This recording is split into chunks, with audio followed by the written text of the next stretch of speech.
I was born here in Montgomery in May 1947. My parents, Luther and Sadie Penn, were educators. It was an extremely exhilarating childhood. I took tap and ballet from age 3 until I was about 17. I was valedictorian through high school and delivered the valedictory in my 6th, 9th, and 12th grade years. I understood that our schools were all black, and there were schools that were all white. I understood that segregation disallowed my going to the Paramount Theater, which is now the Davis in Montgomery. I rode the bus. So naturally, I have much experience with sitting in the black section of the bus behind the sign that said whites and colored. And I vividly remember getting on the bus, walking past empty seats reserved for whites, and either sitting in the black section or standing because there were no seats available for blacks to sit in.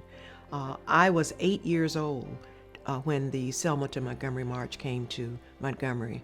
And I am so happy that my older brother and I stole away and went to St. Jude when the marchers rested there the night before they continued downtown.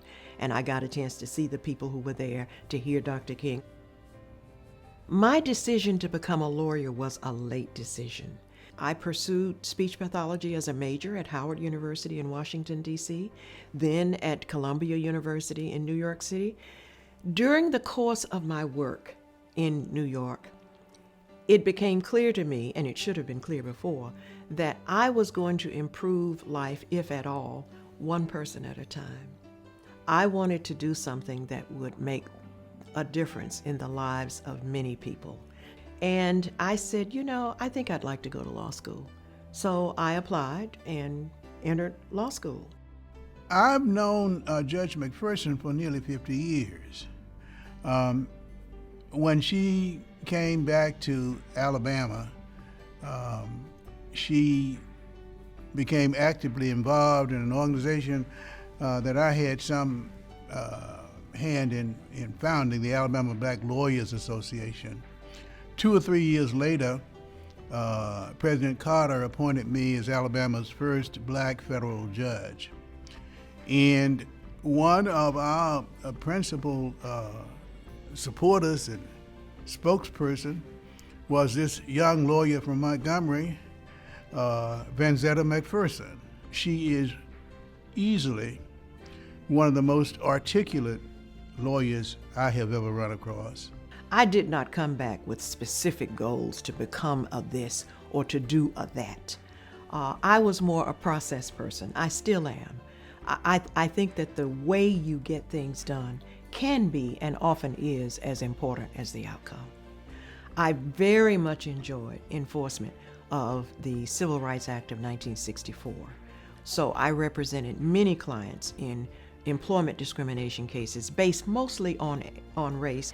My transition from private practice to the court was one that I intended in general, but one that was prompted quite accidentally. I didn't even know there was a vacancy, but I did apply, and thereafter I was selected. I was sworn in April of 1992, served on the bench for 14 years. She became the first black federal magistrate judge in the history of the state of Alabama.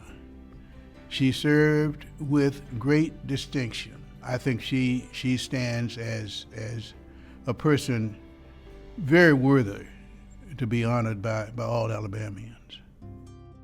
As if solo practice was not enough, Delores Boyd, my very best friend and my colleague, and I opened Roots and Wings in November of 1989. It was called Roots and Wings, a cultural book place. I don't know if you're familiar with that phrase. There are but two things we can give our children. One is roots, the other wings.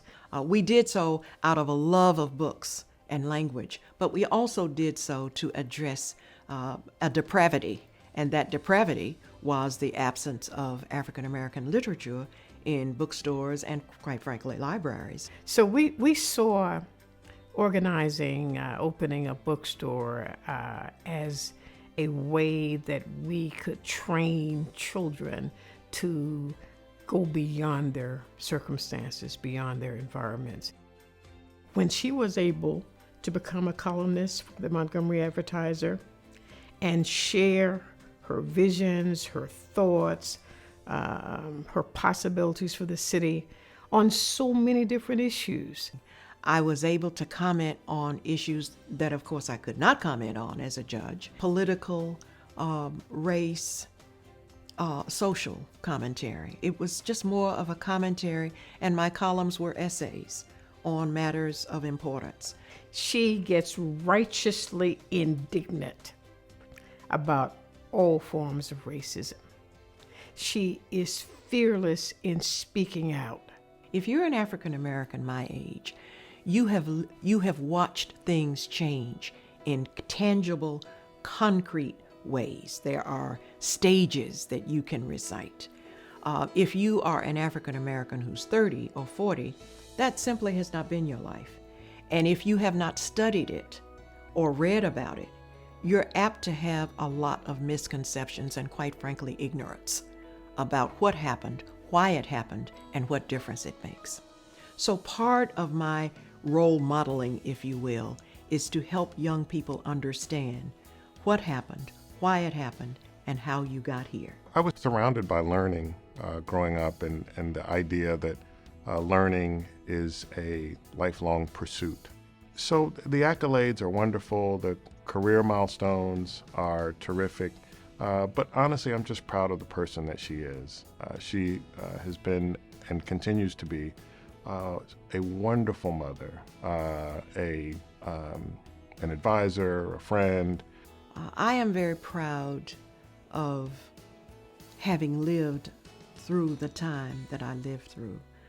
I am proud that I have served as a private practitioner, as a judge. I'm proud that I can look around me and see the difference that I have made. I'm guided by a poem, not unusual. I live for those who love me, whose hearts are kind and true, for the heaven that smiles above me and awaits my spirit too, for the cause that lacks assistance, for the wrong that needs resistance, for the future in the distance, and the good that I can do.